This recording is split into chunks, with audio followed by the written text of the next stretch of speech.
Think you're pretty funny, don't you, freak? Flash, it was just an accident. My fist breaking your teeth, that's the accident. Come on, Flash, stop. I don't want to fight you, Flash. I wouldn't want to fight me neither. Kick his ass, man.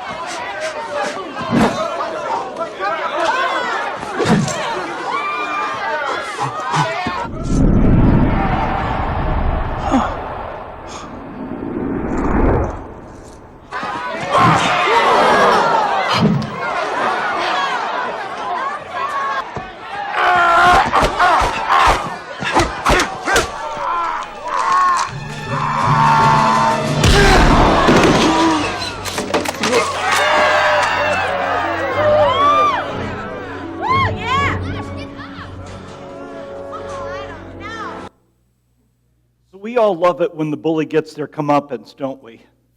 The other day I was watching YouTube, and I follow a couple different channels like What Culture and Watch Mojo because they help me follow the culture without having to see all these movies. They just help me to keep in touch with what's going on. And so the other day, about 5 or 6 days ago, Watch Mojo came out with a video of 30 times the bully gets their comeuppance in movies, where the audience is going to cheer, where they're going to stand up, because we all love to see the bully get their comeuppance, don't we? That was like number 5 or 6 from the top on their list. That was from Sam Raimi's, the first Spider-Man movie, where Peter's first getting his powers and he accidentally gets food all over Flash, which is why it's funny at the end that when Peter hits him, food gets dumped on him and everyone starts cheering. That's why Flash was coming after him, for him creating an accident that had caused that to happen before, and now it happens again because of his anger. And everyone goes, yeah! We love seeing the bully get their comeuppance, don't we? You ever stop and put yourself in the bully's position and ask, what got them to that point? Why are they the way they are? And when you think about it, our culture isn't exactly teaching love and mutual respect and caring for others. So people are told to get what they can for themselves. People are told, don't let others disrespect you. It's all about you. You have to be strong. You have to be this. You have to be that. Is it any wonder that some of them become bullies? Is it any wonder? I don't know what happened to Christopher Cruz, but something along the way, I don't know if it was mental illness, I don't know if it was anger, I don't know if he was abused as a kid, I don't know if it was some combination of these things, but he started to do this too. And a couple years ago, in the Chicago area, he goes to a 7-Eleven, and there are a cute couple of young ladies there, so he starts harassing them very inappropriately. And a young worker, about 20 years old, from the 7-Eleven, goes on over to him and says, "Sir, I either need you to leave them alone or leave the store." So Cruz turns around and just punches this guy and puts him to the ground and begins to really flaunt as a bully. Well, Cruz kind of missed one thing. There was another customer at the store named Idris Redzvik, and Idris happens to be a black belt in jiu-jitsu who owns the local jiu-jitsu academy and is getting a couple snacks for his kids on the way home. So Idris goes on over and he tells Cruz, "Guy, you got to chill out a little." And Cruz decides to go off on him. Well, in Idris's own words, he flattened Cruz like a pancake and twisted him like a pretzel. And he held him in this position where he's just utterly locked up. And he set out his own phone and he started to record everything in case there needed to be a lawsuit later on, in case he needed to show that he wasn't harsh or abusive with the guy. And throughout the whole thing, Idris is very calm. And this angry, belligerent Cruz, who had just been going off a couple of moments ago, is now on the floor very calmly, sedately saying, "Hey man, why don't you just let me go? Come on, help me out a little." Isn't there a part of us that loves those stories? Isn't there a part of us that loves seeing the bad guy get their comeuppance? And we love to see that tables get turned, don't we? Oh, the tables got turned that day. And there's a part of us that wants to cheer it, isn't there? That thought in the back of your mind today. Well, we've been in this series called All In. And in this series, we're going through the book of James. And James calls us to have integrity. Now, integrity as Americans, we've said this almost every week of the series, but as Americans, we hear the word integrity, we think truthfulness, which it does mean that. But there's kind of a second meaning, a more base meaning to the word that truthfulness comes out of. Integrity means to be the same all the way through. That who we are in church on Sunday morning is who we are Tuesday afternoon in the office and Friday evening with our family. That we've used this image through the series of paddles and water, that when you're paddling in a race, all the paddles, they have to hit the water and leave the water at the same time. There has to be unison, and that's where your power comes from, to have that unity. That all the areas of our life have to have that unity before our life can have a powerful testimony for Jesus Christ, before we can do everything we're called to do. And this book we've talked about, it's been written to people who have been abused. Frankly, there was persecution going on. When they fled, the rich came in and began to take their property. And not only did the rich take their property, they abused them in other ways. And we've talked in past about how there's this client and patron relationship. The patron is the rich person, and this was a Roman thing that began to become more and more popular in the area of Jerusalem, especially among the rich, where the patron is the rich person, and they will do things for the poor who are the client. But then the client is expected to give back to the patron. When the patron needs something, the client is expected to be there. And what we have starting to happen in this situation is that the patrons are demanding from the client, but not giving to them. And they're beginning to abuse the poor, and they're beginning to use their position. And this leads us in this passage here to Rick, your favorite. This has to be your favorite verse, I'm guessing. You ready for this? Verse 5 of today's things, verse 4, look, the wages you failed to pay the workers who mowed your fields are crying out against you. Rick, is this your favorite verse? Now, if you guys don't know, Rick volunteers and mows our fields here and does that on his own all summer long. And if any of you ever want to help, I'm sure he wouldn't turn you away. But it's really appreciated that he does that. He saves the church a lot and does it better than, frankly, any company we would hire would do it. But I read that verse and I thought, oh man, that's just so him. Not really. So in this series here, we've had this thing where 2 weeks ago, James started to talk to these abused people, and he started to say, you need to focus on forgiveness. I know you've been wronged, but you can't live in this anger all the time. That's going to hurt you in the long run. And then last week, we saw where James said, why is it that people don't want to forgive? Because they're proud. They feel like they've wronged. They feel like they're above it. They don't have the humility to say this happens to people in life. And now this is starting to come full circle. Today, James is going to say, I know you've been abused, but I want you to take vengeance out of your own hands and let God be the one to make it right. I want you to put it in God's hands to turn the table. And James promises that tables will be turned. The rich will be judged. The abused will receive God's comfort, but put it in His hands. Don't try to organize it on your own. 2 quick observations today, very simple. The first observation is the rich are not always going to prosper. The day will come where those who are rich will no longer be the rich. And those of us who don't feel like the rich, we want to say, yeah, that's great. Here's the problem. We are the rich. And yeah, you can make that argument financially because in America, even our poorest people have more buying power, more wealth than half of our world. Does you try going down to Haiti for a week? I spent a week in Haiti. You want to know what poverty and being truly poor looks like? Spend a week in Haiti. Even our poor here are rich by the world's standards, not by ours. But no matter what your financial background is, there are times where you will be the rich. Not because of finances, but because there's all moments where we have the upper hand. Maybe it's on a little brother or sister. Maybe it's an employee at our work. Anytime you have the upper hand, anytime you have authority in a person's life, anytime you have more prestige than the person next to you, anytime you have more influence than those around you, in that moment you are the rich. So the warnings that James gives apply to us as well. Don't get stuck just in finances because it's a bigger issue than that. Remember, there's a shame-honor culture. Anytime you have more honor, something's wrong. Okay, whoop. twice there.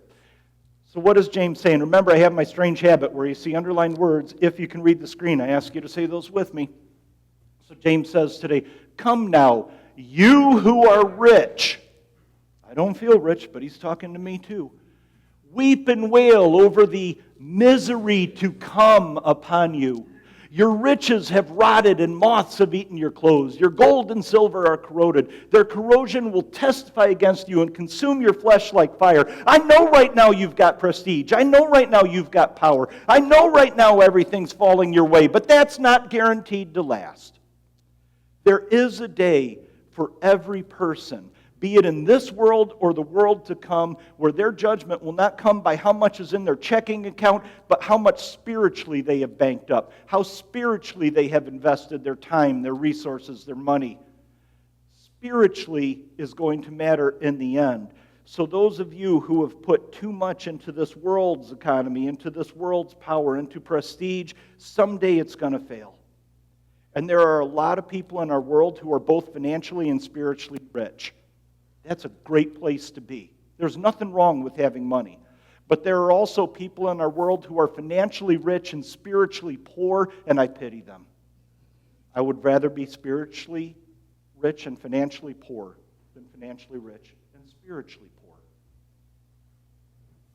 It's hard to understand. So we have this guy here, Jeff Myers. He's a writer who writes for about finances and things like that. And he wrote this. Of the 500 largest companies, and he wrote this in 2017, by the way, a few years ago.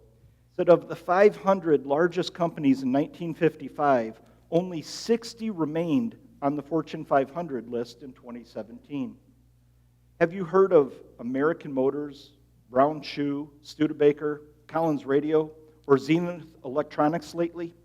In 1955, they were among America's most popular brands. They no longer exist.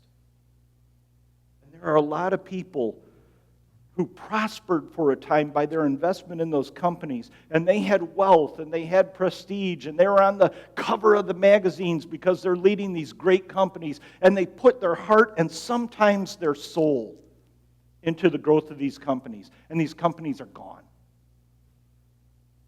Someday, all the things that we invest so hard in are going to be tried by fire, James is trying to warn us. What are we investing in? And that leads to the second observation of the day. Those who are suffering should play the long game. Those who are suffering should pursue spiritual wealth over short-term gain. We should be more interested in harvesting righteousness in our lives than in our bank accounts.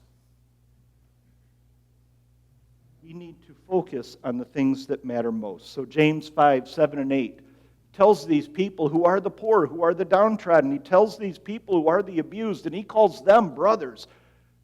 We're together in this battle. And he says, be patient then, brothers, until the Lord's coming. See how the farmer awaits the precious fruit of the soil. How patient he is for the fall and spring rains. You too, be patient and strengthen your hearts because the Lord's coming is near.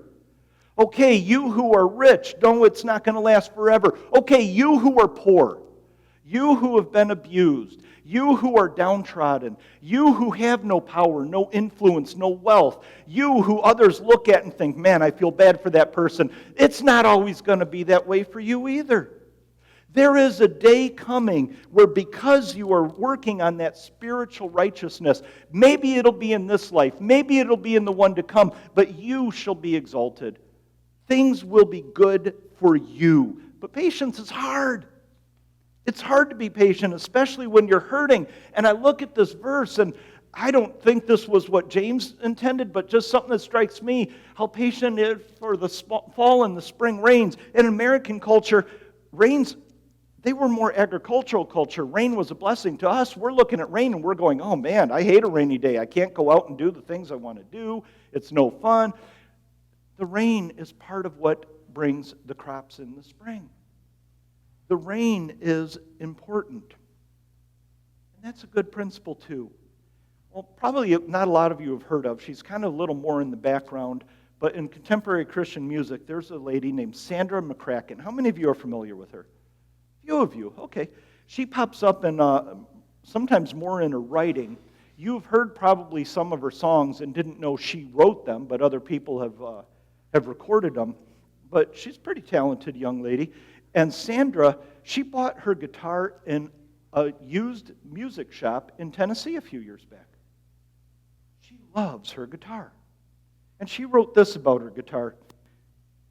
She said, "It is sturdy and well made, crafted by hand. A close look at the grain of the wood of my guitar reveals a catalog of past experiences. The instrument's smooth surface is a visual timeline. Tiny stripes shaped by years of rain and drought. An instrument's sound tells us something of its origin, whether it is made from new or old or sunken or recycled wood." So she begins to use this metaphor of how all the growth in that tree, the times of drought, the times of rain, the times of cold, the times of warmth, how all of that helps shape the wood that her guitar is made of. And then she starts to talk about in our lives, we have good times and bad. We have ups and downs. We have times where we feel like the rich and times where we feel like the poor and the downtrodden. And God's going to shape all of it together. And if we allow Him, He will be able to bring beautiful music out of it. And Sandra closes this little thing that she had written with this.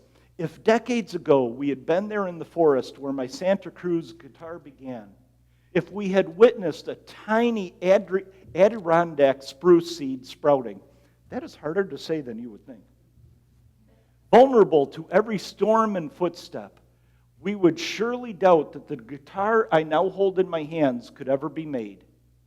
Yet here it is, slowly formed and beautiful, and this gives me hope."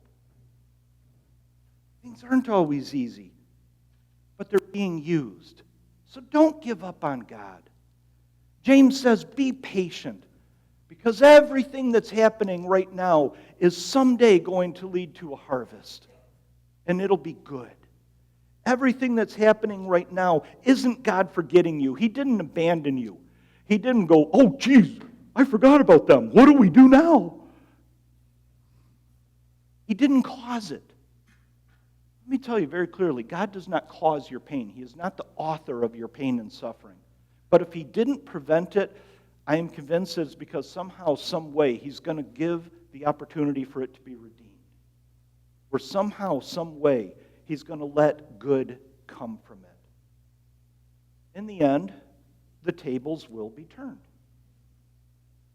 In the end, something good will happen to those who are suffering. And in the end, those who are in positions of power and are in a great place in life, if they don't stay close to God, someday it will end for them too. The tables will always get turned. Here's the thing. We're talking to the poor saying be spiritually mature. Talking to the poor saying be spiritually rich. If you do that, when that day comes, you're not going to be celebrating.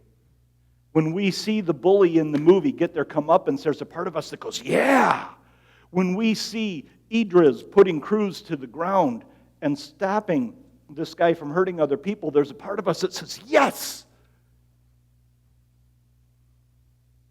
But when the rich are ultimately downtrodden, there's a part of our hearts that's going to break if we're truly spiritually rich. How would I say that? What does that look like? If you're a history buff, you may remember Erich Honecker.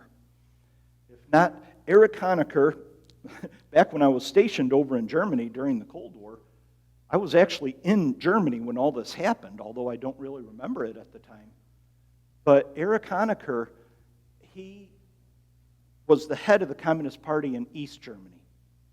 And as the head of the Communist Party, he basically was the ruler of East Germany.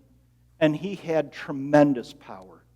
Well, if you were alive in those days, you will know that as things were happening around the world, the Soviet Union was starting to get very weak, very shaky. It was getting ready to crumble.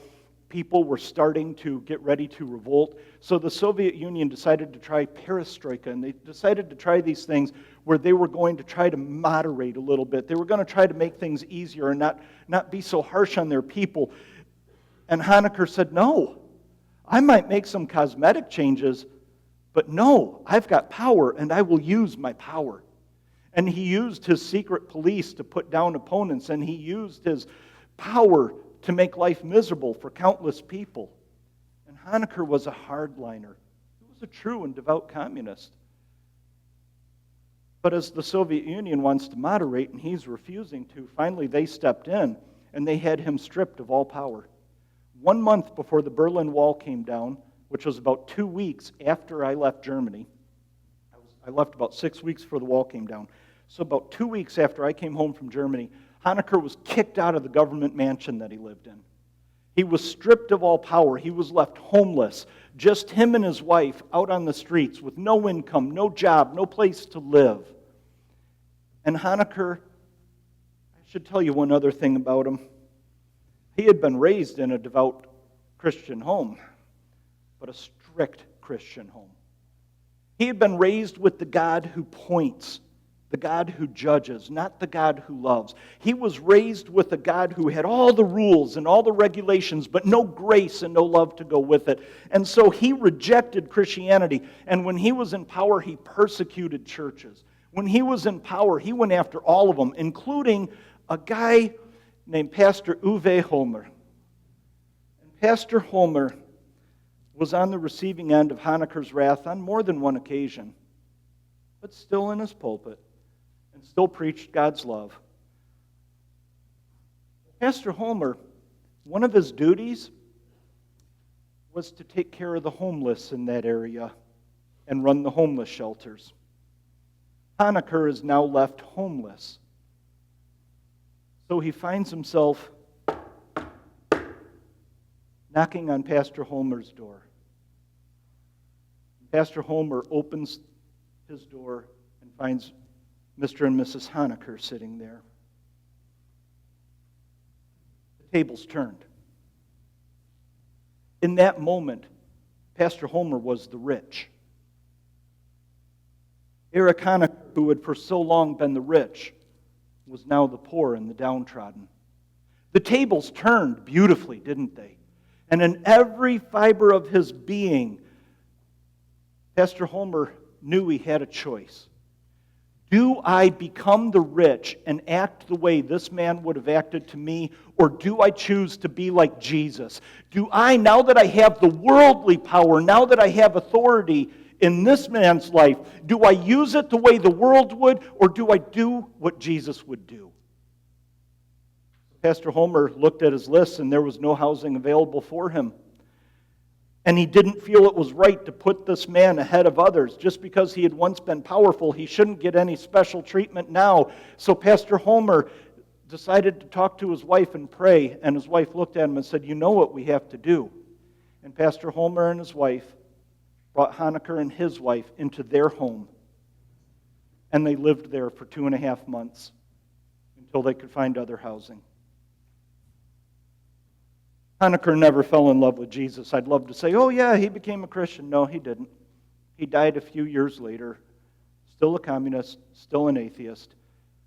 But many other people in that community were touched by the story. There were people just with outrage against Pastor Holmer for treating this man well. And he said, how, as a follower of Jesus, can I not? I have a choice. Am I going to be in a position of the rich and engage as the world would engage, or am I going to put myself in the love of Jesus and engage as my Savior would engage? And he chose to do exactly that. One day the tables might turn in your lives. I'm going to ask the worship team to come up, start getting into place. One of these days you might be at the point where you might be all of a sudden the rich. And you might have the power over another person in this world. How are you going to use it that day? Are you going to try to be worldly rich or spiritually rich? I'd love to see you guys all be both. love to see that. That's not a bad place to be. But knowing that won't always happen, which will you choose on that day? I hope you will choose to follow the example of Pastor Homer, who chose to follow the example of Jesus. And I hope we will choose to be spiritually rich. Father, this is our heart's cry. Help us to seek it with all our heart, all our soul, all our mind, and all our strength, because in doing that we are seeking you, the author and perfecter of our faith. Pray this in the name of your Son.